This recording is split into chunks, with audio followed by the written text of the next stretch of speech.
From Belarus, Max Mirny gave Andre his toughest test yet here at the U.S. Open. Played just a few weeks ago earlier this summer in L.A. Agassi won that easily, but it wasn't going to be that easy tonight.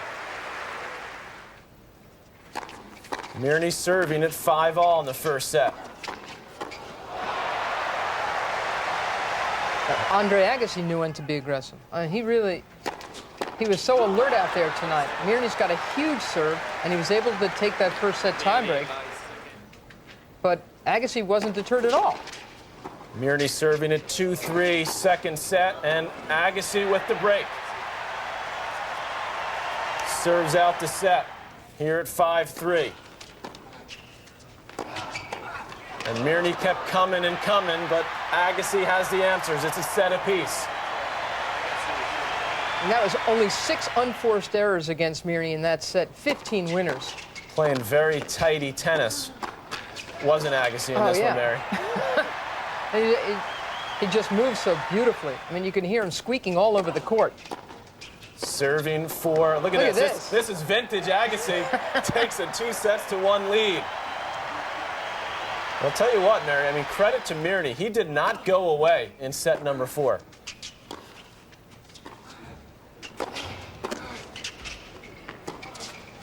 But oh, the variety from Andre. I just got the sense, Patrick, that Andre still hasn't reached his highest gear. He was still he had so much control against a tough opponent. Well, he's going to have to reach his highest gear in the next round when he takes on world number 1, Leighton Hewitt. It's going to be a question of that. We're both going to go out there and hit a lot of balls and look to control points and try to make some things happen. Leighton's been playing so well the whole year, so it's right that it happens here at the Open, and it's going to be should be a good one. That's an understatement, Andre. Yeah, it'll be a good one. Hewitt took on Younes El Anaoui, the Moroccan, earlier in the day. Didn't he come out nice and cleanly? Wow. Leighton Hewitt, only 1 unforced error, 10 winners in this first set, a set that lasted only 26 minutes. 6-1 to Hewitt. Second set wasn't nearly as clean for Leighton. No, El Anaoui keeping it close, 5-6 now. Oh, the wheels of the Australian. Unbelievable court coverage. Goes to the tiebreak. El Anaoui serving at 6-7.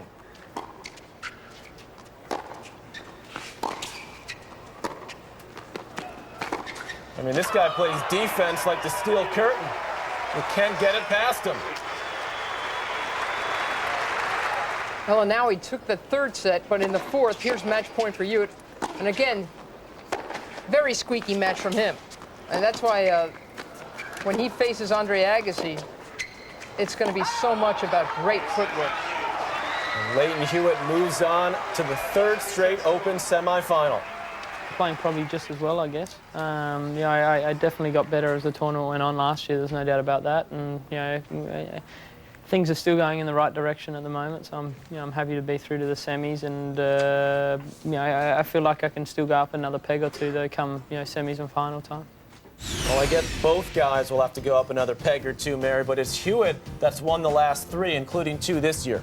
He sure has, and I just think the head-to-head shows that Hewitt's in Agassi's head a little too much. I mean, Andre has been blown away, frankly, by how well Hewitt does things and how quickly he's able to do it. I mean, that's going to be the case again, and it should be something to see Andre trying to raise his level there, because again, I feel like he's still got another gear to hit. It's going to be a real interesting strategic match, because I mean, it's almost like Andre's going to have to go away from his normal game. Right. He's not going to be able to overpower Leighton Hewitt. Now let's look at the men's draw, sponsored by Lincoln, and of course, the big one tomorrow night, Mary. Yeah, that's going to be something. Andy Roddick and Pete Sampras. Do we say more? Not really. I mean, that pretty much says it all. And I think again, Gonzalez could take out Shulkin, and he can have his biggest major ever getting to the semi. And don't underestimate him potentially in the semifinals for either Roddick or Sampras. Right. Now coming up, a battle of 2-time champions and the upset of the day. We'll have tonight's women's story when we continue at the Open here on CBS. A pair of 2-time U.S. Open champs entered Ashe Stadium under ideal conditions. Venus Williams won her back-to-back titles almost a decade after Monica Seles won hers. A third meeting in majors this year for the two of them, Mary. And the only win Monica Seles has ever had over Venus came early in the year when she took her out of the Australian Open. First set, Venus putting pressure on Monica early. Seles serving at 1-3. I think this was always going to be the question. I mean, could Monica Seles hold serve enough against Venus Williams? The answer was an emphatic no in set number 1. That's exactly right. Venus serving here at 4-1.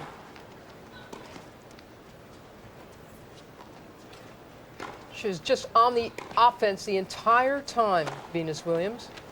This first set went very quickly, 25 minutes. And she lost just 1 point, did Venus, on her serve. This is a 2-all in the second set. Monica was trying to do some good stuff, but again, she just couldn't get the ball past Venus Williams' racket. A much better match for Venus than the one she had to get to this round. A tough three-setter against Chanda Rubin, and the first serve was cooking for Venus. And that was on Seles' only break point, Patrick. So entirely too quickly for Monica Seles. It was match point Williams.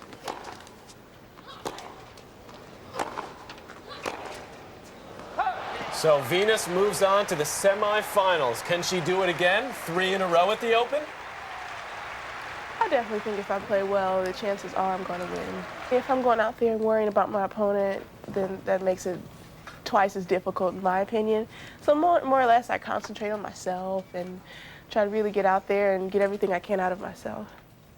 She has not lost a match since the Wimbledon final. The other women's quarterfinal, Jennifer Capriati against Emily Mauresmo from France, 3-3 head-to-head going into this one. The important thing, though, is that Mauresmo had beaten Jennifer at Wimbledon and then for the Canadian Open just a couple of weeks ago. She knew it had to happen out there. So did Capriati. Some nice movement there to get that ball past Mauresmo, who wanted to be at the net. Capriati's only ace of the set gives her the first set, 6-4. But still, Patrick, I felt that both players were very tight throughout this match. Second set, here's Capriati serving for the match. She just played an awful game, didn't she, there?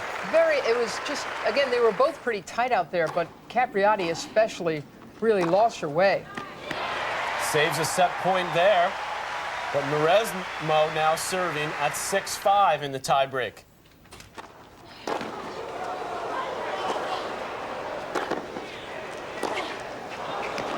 That off-speed stuff works well against Capriati. You can see Mauresmo, she's got so many shots, so many spins and off paces. Took that second set.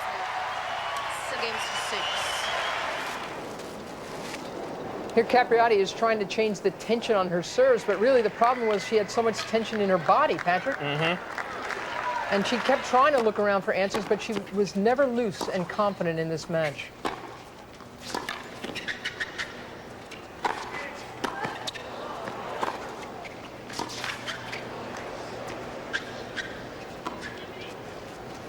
Wow, Jennifer nets the duck on that overhead.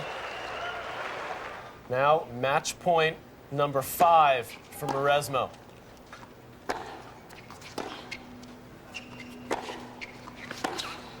"51 unforced errors for Capriati. Mauresmo through to the semis." Both players talked about it afterwards. You know, just when I was serving for it, I felt like all of a sudden I got really nervous and just really tight. And like again, I said, I think it's probably just a lot of expectation, pressure that I put on myself. I know she doesn't like to play against me, and maybe she gets a little bit tight when she has to play against me. And she's a very good player, so I'm not going on the court thinking, okay, I'm gonna beat her, that's for sure. So it's always, good matches, good fight, and can go either way, I think. So, Mary, Mauresmo gets in the way of an All-American semifinal. She sure does, and now she's going up against Venus, whom she's never beaten in 4 tries. Again, Mauresmo's going to have to do a lot of things well, especially be very, very aggressive. I mean, hit all of her spins and stuff, try to slide the ball at Venus, move around her contact point. Then Davenport, again, I got to think Serena Williams is playing better than any of the 4 left. She certainly looked the strongest so far, hasn't she? She sure has.